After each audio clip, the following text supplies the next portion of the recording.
Bismillahirrahmanirrahim. Հանուն Աստծո, առաջին հերթին թույլ տվեք մեր խորին շնորհակալությունը հայտնել Հայաստանի թե ժողովրդին եւ թե կառավարությանը Իրանի Բանդար Շահիդ Ռաջայի այս ողբերգական դեպքի հետ կապված հայկական կողմի կարեկցանքի եւ ցավակցության համար։ Ինչպես քաջատեղյակ եք, ապրիլի 26-ի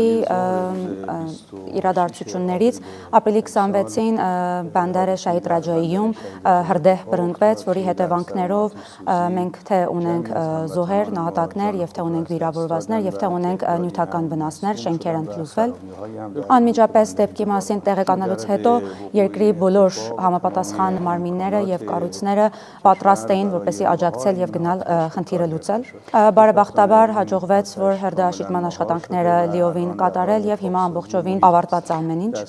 Եվ արդեն համապատասխան մարմինները սկսել են զննել եւ հետաքրքրվել, թե պատճառը ինչ է եղել։ Այդ իսկ պատճառով մենք սպասում ենք համապատասխան մարմիններին, որպեսզի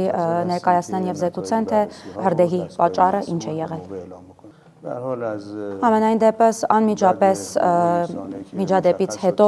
Իրանի ժողովուրդը մեկ մարդու պես բոլորը կողք կողքի կանգնած աջակցում էին բոլոր նրանց, ովքեր տուժել են այս ողբերգական դեպքից եւ